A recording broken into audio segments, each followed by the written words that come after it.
দিয়ে অভিবাদন দেন। শেখ মুজিবের পথ ধরো, বাংলাদেশ স্বাধীন করো, মুজিব ভাইয়ের পথ ধরো, বাংলাদেশ স্বাধীন করো, পাশের মাঠে তৈরি করো, বাংলাদেশ স্বাধীন করো, বীর বাঙালি অস্ত্র ধরো, বাংলাদেশ স্বাধীন করো। বীর আপনারা জোরে স্লোগান ধরেন, আমার দেশ তোমার দেশ, বাংলাদেশ বাংলাদেশ, আমার দেশ তোমার দেশ, বাংলাদেশ বাংলাদেশ, স্বাধীন করো, স্বাধীন করো। বাংলাদেশ স্বাধীন করো।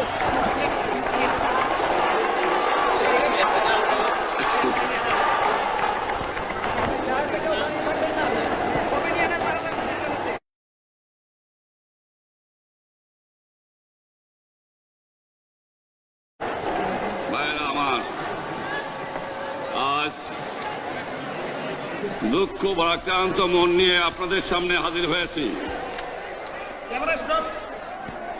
আপনারা সবই জানেন এবং বোঝেন আমরা আমাদের জীবন দিয়ে চেষ্টা করেছি, কিন্তু দুঃখের বিষয় আজ ঢাকা, চট্টগ্রাম, খুলনা, রাজশাহী, রংপুরে আমার ভাইয়ের রক্তে রাজপথ রঞ্জিত হয়েছে। আজ বাংলার মানুষ মুক্তি চায়, বাংলার মানুষ বাঁচতে চায়, বাংলার মানুষ তারা আজ তার অধিকার চায়। কিন্তু দুঃখের বিষয়, আজ দুঃখের সঙ্গে বলতে হয় 23 বছরের করুণ ইতিহাস, বাংলার অত্যাচারের, বাংলার মানুষের রক্তের ইতিহাস, 23 বছরের ইতিহাস, মুমূর্ষ নরনারীর আর্তনাদের ইতিহাস, বাংলার ইতিহাস, এদেশের মানুষের রক্ত দিয়ে রাজপথ রঞ্জিত করার ইতিহাস। 1952 সালে রক্ত দিয়েছি, 1954 সালে নির্বাচনে জয়লাভ করেও আমরা গদিতে বসতে পারি নাই। 1958 সালে আইয়ুব খান মার্শাল ল জারি করে 10 বছর পর্যন্ত আমাদের গোলাম করে রেখেছে। 1967 সালে 6 দফার আন্দোলনে 7ই জুনে আমার ছেলেদের গুলি করে হত্যা করা হয়েছে। 1969 সালে আন্দোলনে আইয়ুব খানের পতন হওয়ার পরে যখন ইয়াহিয়া খান সাহেব সরকার নিলেন, তিনি বললেন দেশে শাসনতন্ত্র দেবেন, গণতন্ত্র দেবেন, আমরা মেনে নিলাম।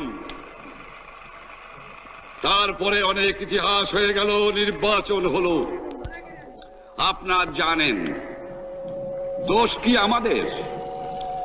আজকে আমি প্রেসিডেন্ট ইয়াহিয়া খান সাহেবের সঙ্গে দেখা করেছি, আপনারা জানেন, আলাপ আলোচনা করেছি।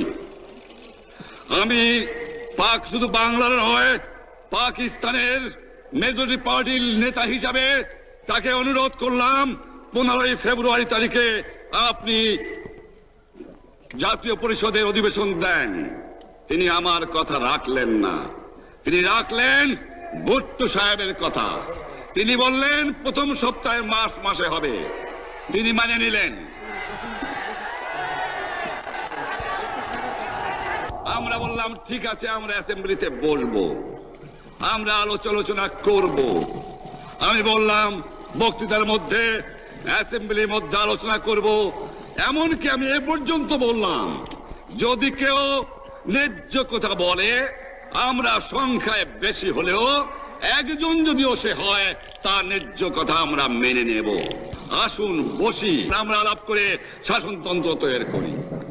তিনি বললেন পশ্চিম পাকিস্তানের মেম্বাররা যদি এখানে আসে তাহলে কসাইখানা হবে অ্যাসেম্বলি। যদি কেউ অ্যাসেম্বলিতে আসে তাহলে পেশোয়ার থেকে করাচি পর্যন্ত দোকান জোর করে বন্ধ করা হবে, তারপরেও যদি কেউ আসে তাকে সন্ন্যাসার করা হবে। আমি বললাম অ্যাসেম্বলি চলবে। তারপরে হঠাৎ 1 তারিখে অ্যাসেম্বলি বন্ধ করে দেওয়া হলো। কি পেলাম আমরা? আমার পয়সা দিয়ে অস্ত্র কিনেছি বহিঃশত্রু আক্রমণ থেকে দেশকে রক্ষা করার জন্য। আজ সেই অস্ত্র ব্যবহার হচ্ছে আমার দেশের গরিব দুঃখিনী অস্ত্র মানুষের বিরুদ্ধে, তার বুকের উপরে হচ্ছে গুলি। আমরা পাকিস্তানের সংখ্যাগুরু আমরা বাঙালিরা যখনই ক্ষমতায় যাওয়ার চেষ্টা করেছি, যখনই এদেশের মালিক হবার চেষ্টা করেছি, তখনই তারা আমাদের উপর ঝাঁপিয়ে পড়েছেন। তারা আমাদের ভাই। আমি বলেছি তাদের কাছে এই কথা যে আপনারা কেন আপনার ভাইয়ের বুকে গুলি মারবেন? আপনাদের রাখা হয়েছে যদি বহিঃশত্রু আক্রমণ করে তার থেকে দেশকে রক্ষা করার জন্য। তারপরে উনি বললেন যে আমার নামে বলেছেন, আমি নাকি বলে স্বীকার করেছি যে 10 তারিখে রাউন্ড টেবল কনফারেন্স হবে। আমি উনাকে একথা বলে দেবার চাই, আমি তাকে তা বলি নাই। টেলিফোনে আমার সঙ্গে তার কথা হয়। তাকে আমি বলেছিলাম, জনাব ইয়াহিয়া খান সাহেব, আপনি পাকিস্তানের প্রেসিডেন্ট, দেখে যান, ঢাকায় আসেন কিভাবে আমার গরিবের উপরে, আমার বাংলার মানুষের বুকের উপরে গুলি করা হয়েছে, কি করে আমার মায়ের কোল খালি করা হয়েছে, কি করে মানুষকে হত্যা করা হয়েছে। আপনি আসুন, দেখুন, বিচার করুন, তারপরে আপনি ঠিক করুন। আমি এই কথা বলেছিলাম। হঠাৎ আমার সঙ্গে পরামর্শ না করে বা আমাদের সঙ্গে আলোচনা না করে 5 ঘন্টা গোপনে বৈঠক করে যে বক্তৃতা তিনি করেছেন এবং যে বক্তৃতা করে অ্যাসেম্বলি করেছেন, সমস্ত দোষ তিনি আমার উপরে দিয়েছেন, বাংলার মানুষের উপরে দিয়েছেন।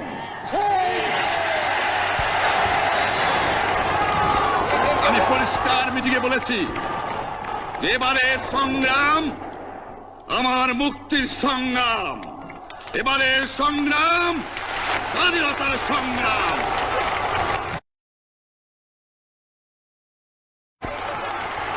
আমার 25 তারিখে অ্যাসেম্বলি কল করেছে, রক্তের দাগ শুকায় নাই। আমি 10 তারিখে বলে দিয়েছি যে ওই শহীদের রক্তের উপর দিয়ে পাড়া দিয়ে আরটিসিতে মুজিবুর রহমান যোগদান করতে পারে না। অ্যাসেম্বলি কল করেছেন, আমার দাবি মানতে হবে। প্রথম, সামরিক আইন মার্শাল ল উড্র করতে হবে। সমস্ত সামরিক বাহিনীর লোকদের ব্যারাকে ফেরত দিতে হবে। যেভাবে হত্যা করা হয়েছে তার তদন্ত করতে হবে। আর জনগণের প্রতিনিধির কাছে ক্ষমতা হস্তান্তর করতে হবে। তারপরে বিবেচনা করে দেখব আমরা অ্যাসেম্বলিতে বসতে পারবো কি পারবো না। এর পূর্বে অ্যাসেম্বলিতে বসার, আমরা অ্যাসেম্বলিতে বসতে আমরা পারি না। জনগণ সে অধিকার আমাকে দেয় নাই। ভাইয়েরা আমার, তোমরা আমার উপর বিশ্বাস আছে? আমি প্রধানমন্ত্রিত্ব চাই না, আমরা দেশের মানুষের অধিকার চাই। আর যদি একটা গুলি চলে, আর যদি আমার লোকের উপর হত্যা করা হয়, তোমাদের উপর কাছে আমার অনুরোধ রইল, প্রত্যেক ঘরে ঘরে দুর্গ করে তোলো। তোমাদের যা কিছু আছে তাই নিয়ে শত্রুর মোকাবেলা করতে হবে এবং জীবনের তরে রাস্তাঘাট যা যা আছে সবকিছু আমি যদি হুকুম দেবার নাও পারি, তোমরা বন্ধ করে দেবে। তোমরা আমার ভাই, তোমরা ব্যারাকে থাকো, কেউ তোমাদের কিছু বলবে না, কিন্তু আর আমার বুকের উপর গুলি চালাবার চেষ্টা করো না, ভালো হবে না। 7 কোটি মানুষকে তাবা রাখতে পারবো না। আমরা যখন মরতে শিখেছি তখন কেউ আমাদের দবাতে পারবে না। যে পর্যন্ত আমার এই দেশের মুক্তি না হবে, খাজনা ট্যাক্স বন্ধ করে দেওয়া হলো, কেউ দেবে না। তবে অনুরোধ করছি, আপনারা আমাদের ভাই, আপনারা দেশকে একেবারে জাহান্নামে ধ্বংস করে দিয়েন না। জীবনে আর কোনোদিন আপনাদের মুখ দেখা দেখি হবে না।